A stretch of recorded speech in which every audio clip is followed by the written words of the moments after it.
Welcome back, guys, to the Beyond Condition podcast, and welcome back to Austin, who has kindly come on the podcast. Now, we've got an 11-hour time difference, so we are morning and evening. Evening over here, hence the blue light blockers. But thank you, first of all, Austin.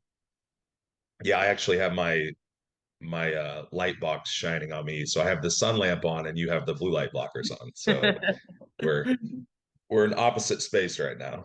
Yeah, for sure. It's certainly an adjustment period. Today, we're going to be talking about considerations around age and bodybuilding. Now, when I was putting the titles together, I was like, I don't want people to think it's a negative thing, but I think that Right. sometimes you know what it's like when you're getting into the sport, maybe at a younger age, we can talk about, and then not thinking about longevity. But also, if you're getting into the sport at an older age, there's quite a few things to consider as to how competitive you could be, right?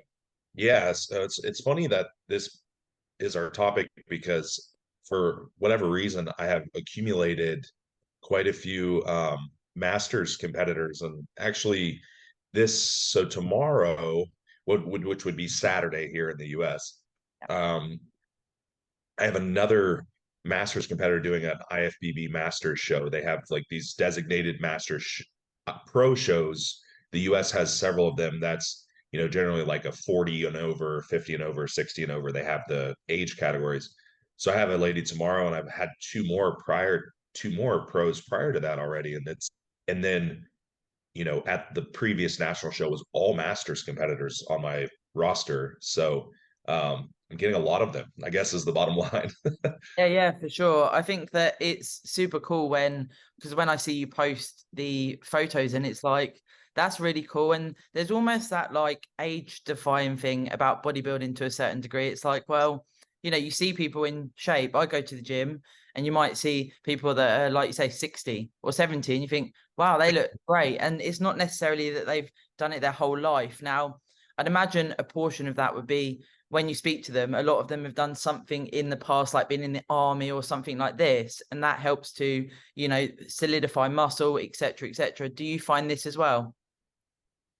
Yeah, it's normally one of two things. Either they, and I think it depends on how extreme the goal is. So for example, if they're I always use think of what your genetic ceiling might be as an individual. And if you are a bodybuilder or a pro bodybuilder or a high level bodybuilder, of course the sustainability of that is going to get difficult as you age. But for some of these people that are more lifestyle related, it's very realistic for them to maintain whatever that lifestyle had been for long periods of time, right? Because they're probably not, if you were out there squatting 405 for 10, probably not going to be able to do that Yeah. when you're 60, but there's also this, what I find a lot with bodybuilders especially, is it's almost like it's almost more of a shelf life than an age. So what I mean by that is, for example, one of the guys that I have had do a couple of the pro shows this year is in the 60 and over. I think he's like 65 years old. And he didn't start bodybuilding until I believe he was in his, late 40s, somewhere in there. And I could be off. It might even have been after that. He might even have been in his 50s. But um, my point in saying that is it wasn't like he had been going full blast since he was 20, you know. And that's so for me, I did my first competition and I was 18. I was hadn't even turned 19 years old yet. So realistically, am I going to want to try to maintain my like peak level of muscle when I'm 60? No, absolutely not. Yeah. Well, for one, I have no desire to do that. And secondly, it's probably just not realistic. So that time frame is probably just as important as the actual age, if that makes sense. Yeah, for sure. I think there as well, what you're sort of talking about a little bit is the risk versus reward with something like bodybuilding, Sure. right? It's Yeah. certainly a sport that's like, oh, this is really cool. I can get into this and I can build a physique. But over that period of time, take Ronnie Coleman as an example. Now, of course, that's an extreme example, but Sure. he was like, when people ask him, is it worth it? It's like, yeah, but look at him and where he is now, and it's pretty crazy. But of course, he went to the absolute top tier, didn't he? So it's that risk versus reward when you get into the sport. Things like PEDs, how much exercise frequency, your relationships outside of that. I think people often forget. Yeah, I mean, there's a lot of factors, and also what is your potential to make progress when you get older. Again, I think it still goes back to that shelf life example. So for example, when someone comes in and if they're 45 years old and they say, hey, I want to build muscle and compete at a higher level, one of the first things I'm thinking is, how much muscle have you already built? Because what we're looking at there is how many of those resources have we exhausted already, and whether it just be supplementation, but also genetic resources. How far away from your genetic baseline, if you've never worked out before, or just leisurely worked out and never done bodybuilding, you absolutely are probably going to gain muscle if you start taking it more seriously, right? Sure. And the guy that I had mentioned is a perfect example of that, right? I believe that he came from like an overweight background, and so it wasn't, again, it wasn't a case of bodybuilding his whole life. But if a guy comes in and says, I've been, I've been pushing it for 20 years or 25 years, and I want to just make these exponential leaps in progress, I'm thinking, how? Like, what are we gonna pull from there? You know? Mhm. So, and like you said, then you get into other considerations with risk. It's from an internal health standpoint, not only things like, cardiac, but also your joints, your connective tissue, stuff like that. Like, what kind of injuries have you accumulated? Do you Can you train? How, like, what kind of limitations do you have in training? Can you not even do, bend down and touch your toes or close, or like, where are we at? So all those things are considerations. Yeah, for sure. I think as well, it's a really good example when you spoke about, like training age, etc. Sometimes, you get a client that's had training plans in the past and it's been sort of basic level training. And then, you take them on board as a coach and it's like specific training. Wow, this novel stimulus. And actually, there's quite a lot Right. more, yeah, quite a lot more leg room. And it's amazing what you can do. You can do specialization blocks, etc. And it's such a cool way to go. But if someone's already been, like you say, in the gym for 15, 20 years, it's like, what's the actual, what's the goal? Where do you think you're going to head? Now, I'm sure you're exactly the same with managing expectations. These conversations we need to have with competitors as regards to how long your competitive career could be. I know we can't always say, but where do they see themselves? Is it pro level? Is it amateur level? And then you've got to manage those expectations at all times, haven't you? Yeah, of course. It's training age is the kind of a great terminology for that, because it's not age, it's training age, how long and how much and all these things. And so once we've kind of taken an intake of that, we can maybe have a little bit better idea of what a realistic expectation might be. But even then, it's just like any other new client, because you don't always totally know until you start and you can see the response, what kind of response you get from that individual. So yeah, I would say another interesting thing that I find a lot is even some of these people that have been, because what I'm doing when I'm looking at them, let's say they have been training for 20 years or maybe longer in some cases, right? And competing for a couple decades. Well, now I have to look at what other areas can I optimize, because now, as they have accumulated some of those injuries or accumulated, whatever it might be, they've just gotten older. There's normally other areas that aren't being optimized outside of training. So, for example, I get a lot of older population that come in with, you know, heavy GI issues or a lot of inflammation or like things like that. I can optimize that. Absolutely. Mhm. Now we've just unlocked another, we've unlocked like basically another cheat code there where we can kind of make more progress without adding risk. And in fact, we're actually making them healthier. So that's what I found in most of these masters competitors is they have, and sometimes it's because they come from like an old school background. So they've done the thing of eating the same five foods for 20 years type of thing. So I'm like, okay, now we do have a lot of stuff we can optimize, right? We do, and simply it's not even, sometimes it's not even complex things. It's literally just getting outside their box a little bit.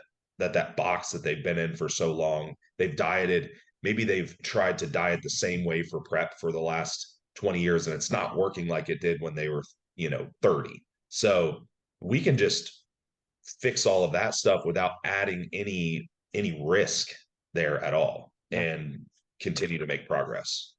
for sure. I think it'd be interesting actually to ask you when you sort of go through these different phases, if you like, with something like sorting out GI health. How do you find that clients, I guess the question I'm asking is, how do you find that you keep them sort of motivated or infused to do something like that when it's so wildly different to a prep? Because I know that it's Yeah, hard to do that myself when sure. I'm working with people, you know what I mean? That can be difficult with anyone of any age bracket, but I find that with that population, there's generally one of two things happen. Either they are 100% adherent, they're locked in, they're the easiest clients because they come from that old school background where they just shut up and they do it. Yeah. Or they're so stubborn because they've done the same thing for so long that they're not open to doing anything else. And I find that I'm like falling on one end of the spectrum or the other. So the best thing I can do is just simply just explain why those things are going to be beneficial. And at that point, at that point in your career, how much longer are you going to really compete? And really, what do you have to lose at that point? Like we might as well think outside the box and try to take these last 5 years or 2 years or maybe last competition. So the gentleman that I had mentioned, for example, he he told me when he came in, and I spoke to this guy for in years prior. This is my last year. I want you to prep me for my last shows. So we prepped him. He got in the best shape he's ever been in. He did two shows. That's it for the season. And now he's thinking, I can actually still make progress and do better because what did we do? We fixed his GI health. We changed a lot of things and he got in the best shape he's been in. So then he starts thinking, well, maybe I do have a little bit left in the tank there. But that's only because the people are receptive to it. But you definitely have to explain the value of what you're doing. It can't just be, but that's with anyone, right? You can't always just expect people to just say something and then do it without understanding why you're doing it. Yeah, it's almost meeting them in the middle, isn't it? To try and, I guess, resonate and, like you say, explain why it's important.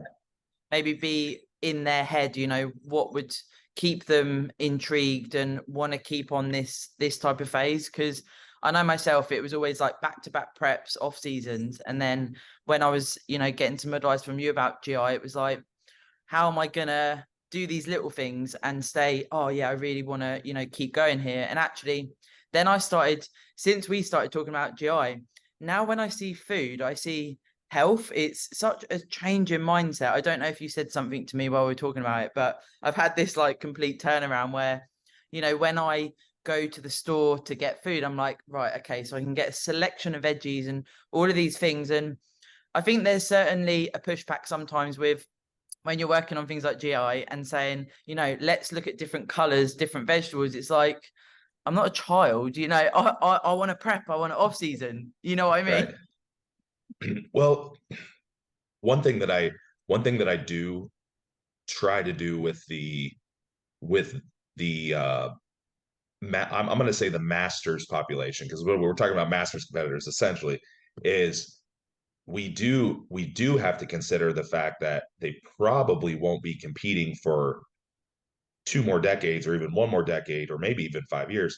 So one thing I can do is create a sense of urgency around these things as like, hey, if this is what you want to do, we have a finite amount of time. It's not like I'm working with a 20-year-old where at with that person I'm maybe actually trying to calm them down a little bit and create more patience and more um a little bit more leniency and all these things because they do have a lot of time, and so I'm trying to create those better habits, whereas with these masters population it's like we don't have that much time, so we have to do this, we have to do it right, like Yeah. right now. So You don't that's where we're at. Yeah. Yeah, yeah, for sure. It's certainly something that when you sort of start in the competing world, when you are a young age, where I touched on, it's like, well, do you care about when you're older? And for me, even over like the 12 years of bodybuilding, like, I don't know about you, but even after like 3 years, 4 years, 5 years, you start feeling different joints are a bit aggravated or little things, and you have to make amendments, right? But I think that we can often just keep pushing on, but then it's like that stage of when you are potentially going to step away from competing as well. Do you work with people when you go through, if they're going to come away from competing? Yeah. I have had quite a few people um in that realm, and normally they're people that have already decided that they're going to stop. They're done with that, so they maybe part of the reason that they are coming to me is because they know that I do have knowledge in the health and longevity space, so maybe that's why they came to me in the first place. And so now we have to look at, again, what level of muscularity can we maintain realistically, what's going to make them happy, not only visibly but you know mentally, emotionally, all these things. So the advantage, though, the advantage to that demographic normally is that they're normally pretty established with who they are and where they are at in their life. So they aren't really this young competitor that doesn't really understand their identity yet, or their whole identity is this thing because they have so little life experience. Yeah. They don't, when you're when you're in your early 20s and you're competing, you've probably only been weight training for less than 10 years, maybe less than 5 years, maybe only 2 years. And you have so little life experience. And this is the only thing that you identify with. You probably don't have, maybe you're not married or have a serious relationship yet. Maybe you don't have a serious career or a business or any of these things yet. So this is your whole identity. But for these people, they generally have all these things. Maybe they're more financially sound already. Maybe they have a family, or heck, half most of them, if they did have kids, they're all gone. I mean, they're all like long gone out of the house at that point, right? Maybe they're grandparents. So that does makes that whole identity thing a little bit easier. The difficult part, obviously, is that they're not a competitor anymore. So we have to figure out what they enjoy and how to keep them engaged in that fitness space, because it's going to forever be a part of who they are. Yeah, for sure. It's almost like I liken it to PTSD in a sense, because like you say, if it's been your sole purpose for, it could be a very long time. It's like, who am I outside of that? And as you do, it's trying to promote sort of hobbies and stuff outside of competing. But if you have someone that is completely engrossed in bodybuilding, is there certain questions you ask or things that you suggest to try and get that sort of thought process? Yeah, the first and most important thing that I like to really know is, why did they start weight training to begin with? Can because usually, I would say most of the time, their very initial thought to start going to the gym was not, I've never gone to the gym, but I'm going to compete. Yeah. Probably not. They probably started training for weight loss or health, or wanted to get stronger or bigger, or I don't know, whatever. And then they decided that they wanted to try competing, and they obviously liked it and enjoyed it, so they kept doing it. But we can figure out, why did you gravitate towards this in the first place, and maybe we can really just focus on that.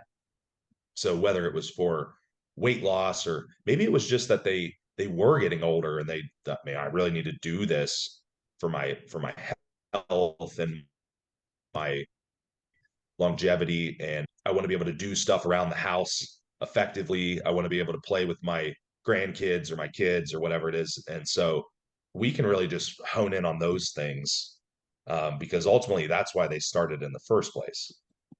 Yeah, for sure. I think it's almost that like cool granddad, isn't it? Or, it must be really, Sure.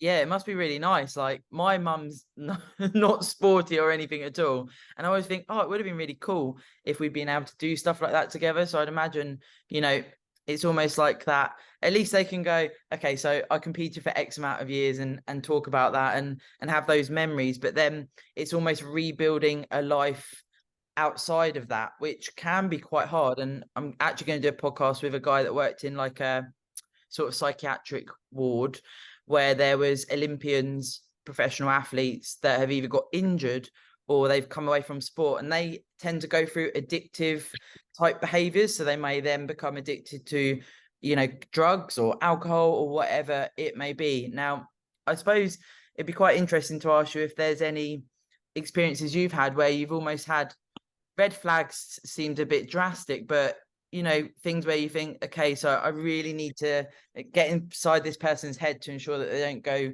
down the wrong route.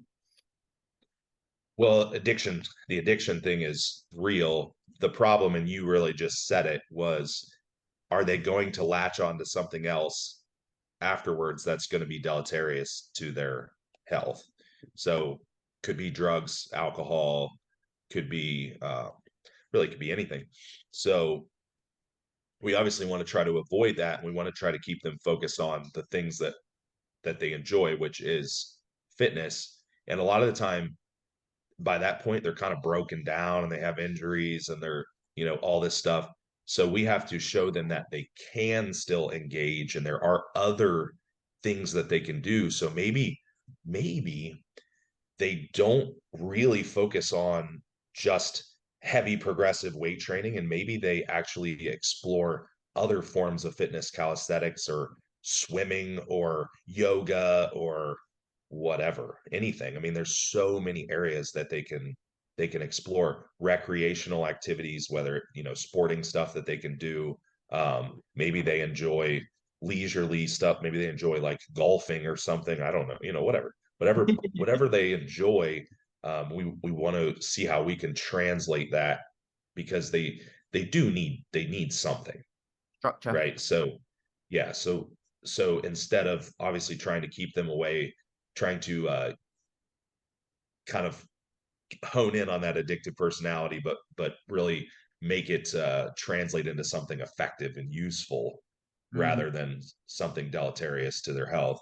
Because I do definitely find that, especially like in the enhanced crowd, that they have a hard time letting go of like stopping the use of things, or lowering the use of things. Of course, most of those people by that time need some kind of hormone replacement and stuff anyhow. So that's kind of a given. But um and they, can they stop doing uh, a gram of testosterone? You know what I mean? Like, is that, we don't need that anymore? Like, it's not in the conversation anymore. It's not really a necessity in any way. So being able to let go of some of that stuff, and you have to do it. You have to do it as slowly as necessary for that individual. It could be a slow process. It could be a quick process, but you have to definitely be able to do a little bit, see how they feel, let them adjust, do a little bit more, see how they feel, let them adjust. You see this in pro bodybuilders a lot, where normally these really, like, we're talking like open pros, the guys that are Big. around at 300 pounds or close to it in their off season. You normally see them downsize. The ones that do it successfully, they normally downsize like slowly over time, right? Because I'm sure in my mind, I'm thinking it's probably more of a mental thing where they didn't want to drop 100 pounds right off the bat. They probably just kind of like let themselves slowly come down so they can acclimate each time. Yeah, for sure. I think as coaches as well, it's a good sort of point to work with people in different phases with these things that we're talking about as well. So, you know, when someone is in an off season, you can explore things that they might do outside of bodybuilding. And then if you build a relationship with someone of trust as their coach, you know, if it does come to this point, it's like, well, in the last off season, we did X, Y, Z. Why don't we explore that again? Because it's getting that confidence in us as coaches as well, isn't it? To just, if you know, it's difficult because like you say, you do get those people that are like, I'll just stick to the plan 100%. But you can sometimes meet people in the middle, but it takes a bit of time. Now, if we were to flip that on the other side, if someone's getting into competing at a later age, so your example, you know, the guy that you've spoken about, if someone hasn't come from a sporting background, their genetics are, you know, okay, from what we look at when we look at their physique, it's again a conversation where you need to be honest. But is there certain things that you would sort of raise that would be your big talking points if someone was looking at it and it looked good on social media, but they didn't really know about it? Examples, context is everything, because you can you can look at something online and create a perception of what that is, but you really don't know how they got there or what transpired in that time. So anytime I can provide an example or context, it's going to be easier to digest that mentally. So it's, they say, hey, uh, I for example, with these pro shows, the first one of the year I went to it, I was there in the crowd and watching and stuff, and some of the guys that were in the older categories had previously been like larger open pro bodybuilders. So you see them, they look great, they're winning their classes in the masters, but they're also still like 40 pounds less than they were previously. So the context is these guys have downsized over time, and that they were this good just to be this good now. Yeah. So it's not like we're going to get you here in 2 years. So, providing context, but that's really with anything, and any example of perception on social media is that you really don't know what's going on in the background, and you really don't know how the person got there.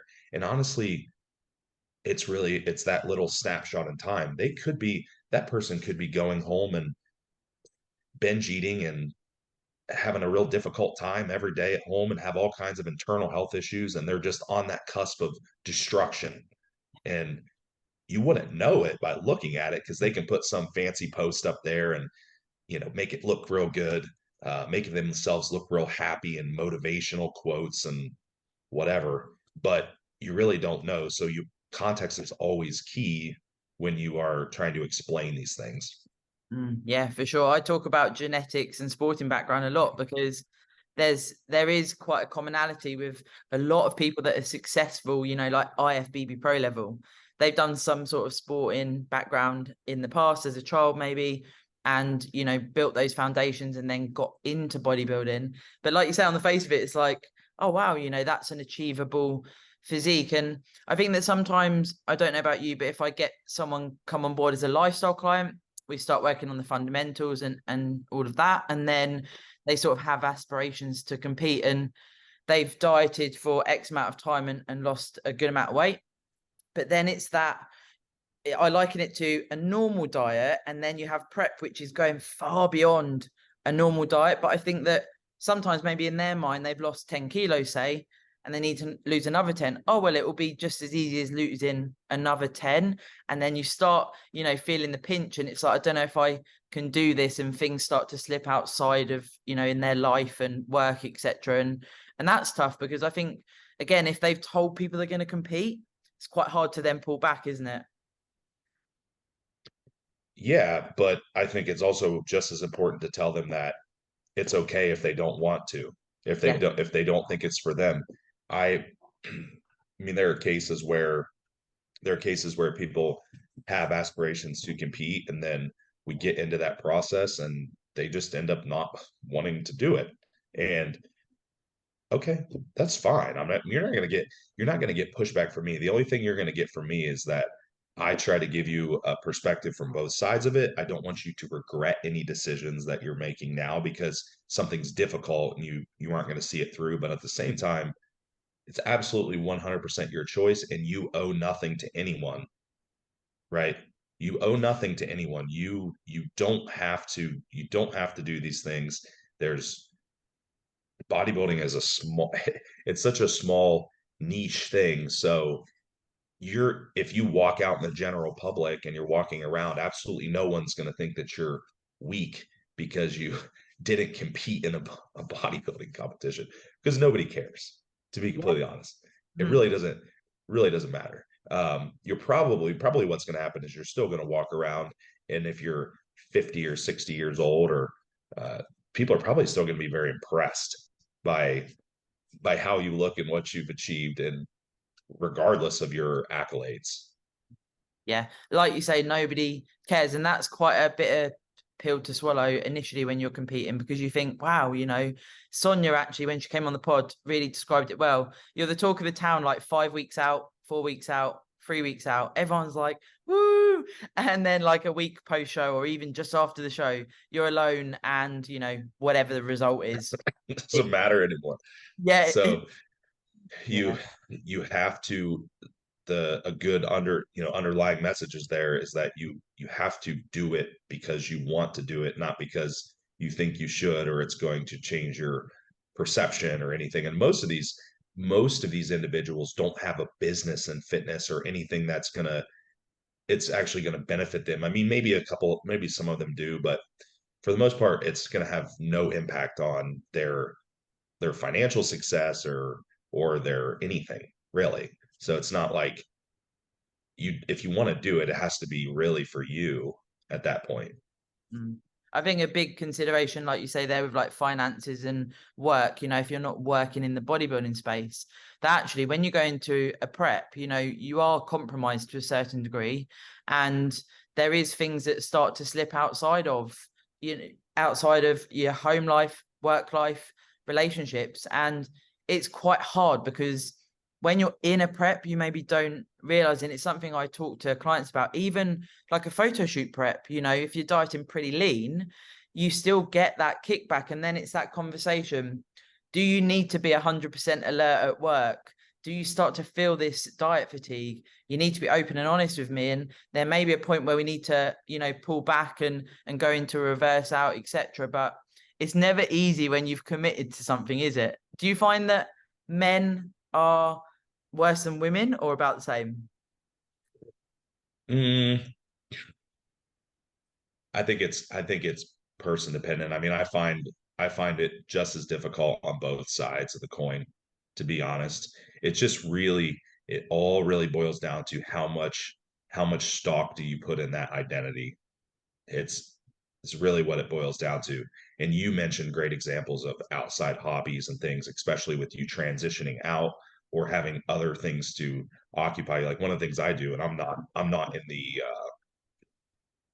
bodybuilding retirement age yet, but but I do still partake in other outside interests as much as I can. Um, and I do know that when I do not bodybuild anymore, that will be hugely beneficial to me.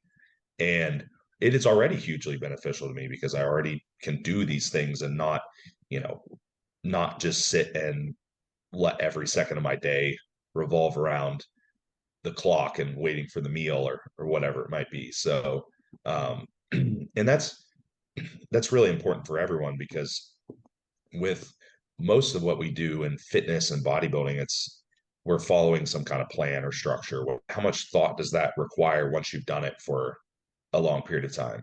Probably not that much. You can pretty much eat the meals and do the training and stuff, and the other 12 hours of your waking time, do you really have to think about it?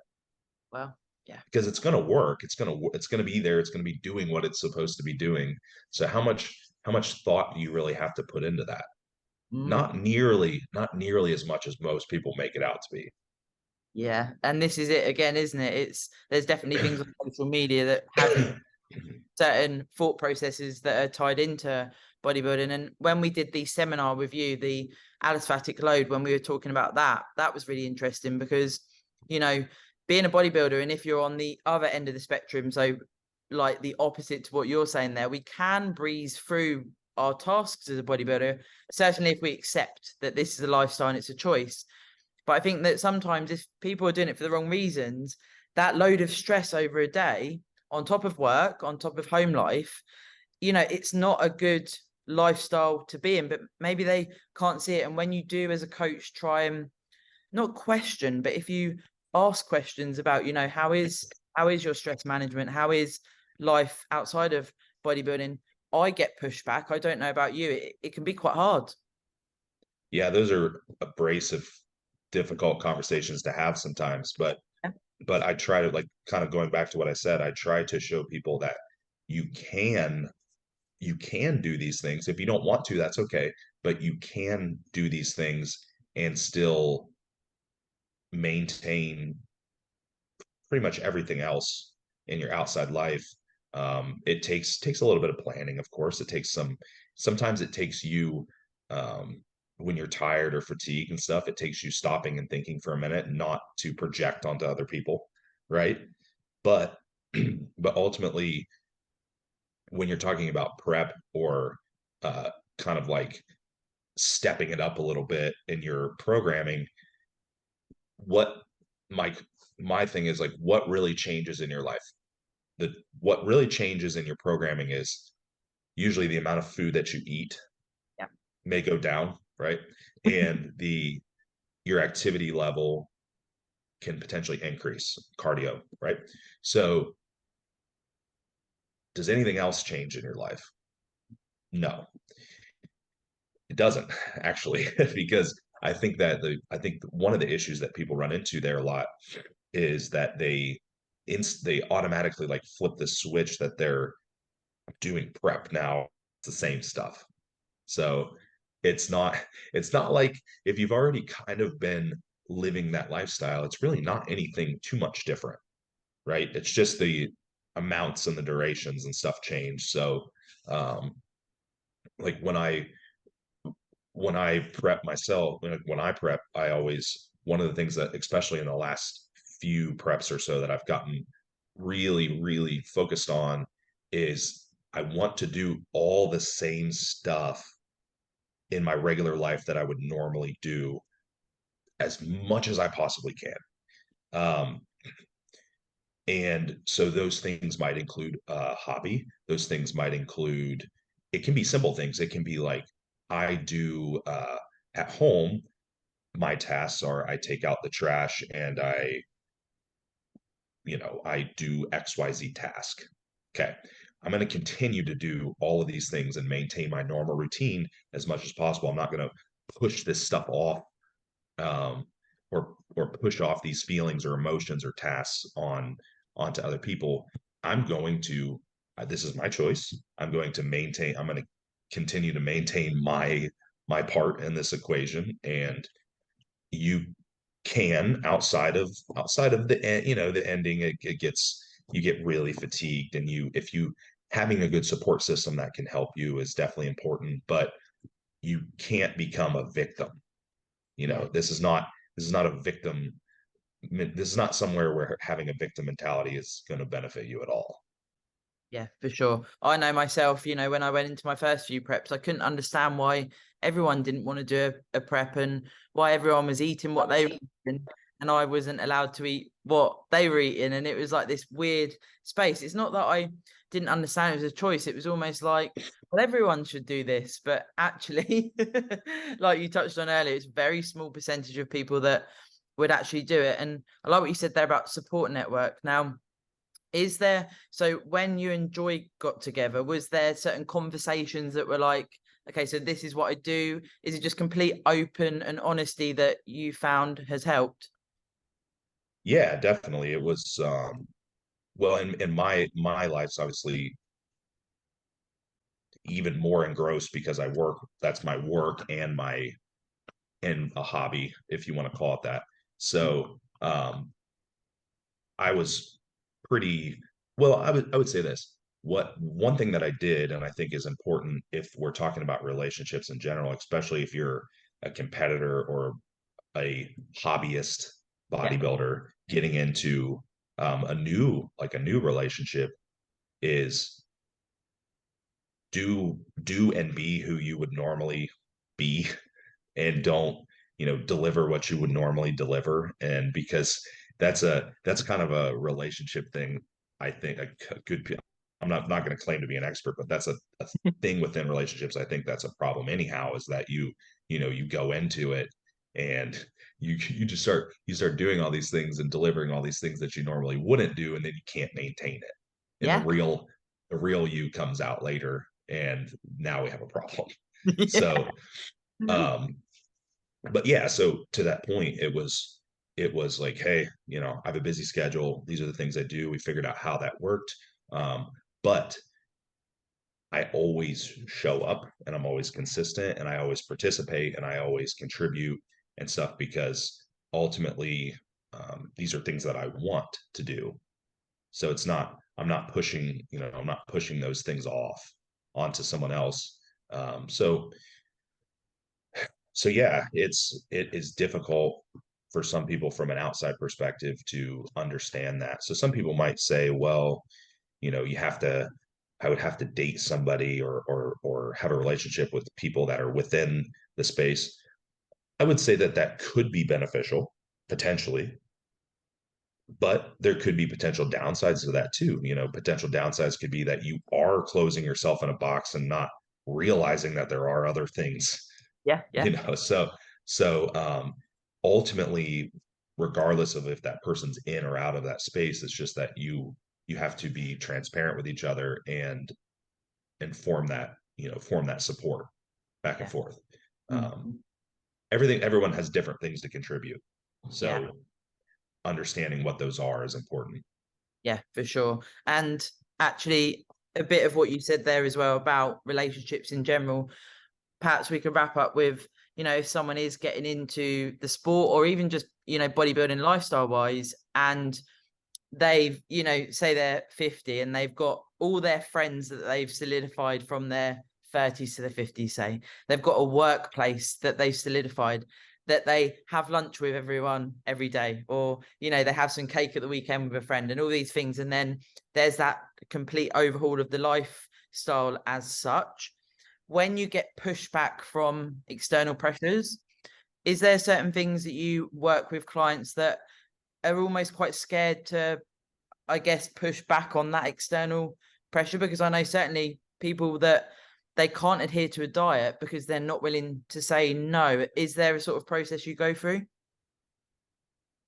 Yeah, and that can happen to anyone at any age, but it's probably going to be more difficult the more established you are with Routine. those individuals in relationships. So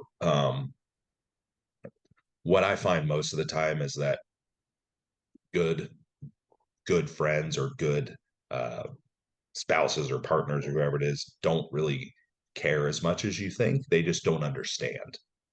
They don't, like, not understanding is not the same as not caring. It's just like it's like you go to the restaurant and you try to participate, but you maybe have chicken breast and um whatever, some rice Right. or something, right? Yeah. So I'm going to tell you that the first few times, and the first handful of times that that happens, it's going to be a little awkward, because they're not going to understand why, and they may poke at you a little bit. You can't take offense to it, because they don't understand it, and that's okay, because I certainly wouldn't understand it if I was on the outside too, right? It's a very, again, remember, you are the weird one. You're You the got weird like that. you are the weird one. So if we're looking statistically, you are the weird person here in this equation. So, but what you'll find over time is that you you should participate as much as you can, and as long as you don't make a big deal out of it, they won't make a big deal out of it. So on the flip side of that is that you can't constantly criticize them if you go out to eat and they have a dessert and you don't have a dessert. Okay. Now, now granted, I find a lot of the times that your habits and your things they can kind of like rub off on people, right? And they might find that it's like, man, I want to do better for Yeah, myself. Cool. Encourage them to do better, but also understand that they aren't you and that what they're going to be doing is not going to be the same or as extreme as what you're going to be doing. Maybe just give them, like one of the things that we had done is that, she's like, I know what you do for a living. I want to take advantage of this because I I would like to be, better or attain these goals or whatever. But my process was really very slow. It was yeah, very slow. It's like, here's some stuff we can do. Here's we can integrate it. We're not going to like jump right into my fitness pal and like do all this stuff, but over time you kind of integrate a little bit more and there you go and there you go. So I do have, like the family that I really see is pretty much just like my mom and dad and then my brother and stuff. They don't say anything about anything that I eat or do anymore because I don't say anything about what they do. yeah, So it doesn't matter. No one cares. I'm there. I participate.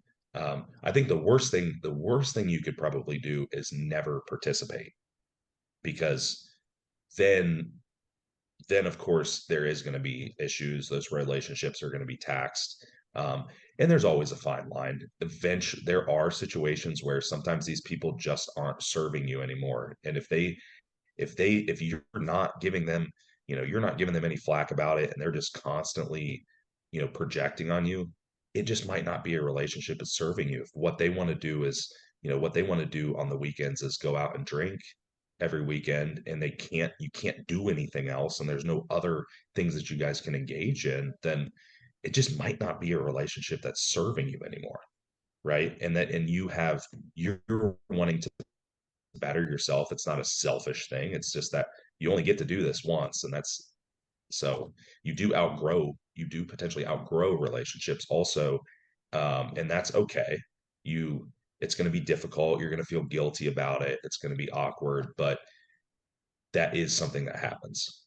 yeah, yeah, for sure. I definitely always give the message that if you express how important it is to you, then if you do get pushback, for if you try again, maybe you try a third time, and then it's like, well, actually, maybe like you say, this person isn't serving me. We went into a bit of mindset there, Austin, a new realm for us. How exciting.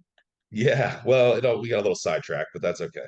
Yeah, but it's cool. Mindset, of course, is massive in this realm, and it's something that does need to be explored more. So, thank you so much for your time. I really appreciate it. And I've got the Fox Gym t-shirt on just for you and the Norway gang. Oh, yes, we are repping the Norway gang. Yeah, Love it. I actually have my whole sweatsuit. It's the yep, I got from Dan and Chevelli, the sweatpants and the shirt. I'm all grayed out this morning. Oh, we've got to earn brownie points there. What a vibe. Thank you, Austin. Thank you. Bye.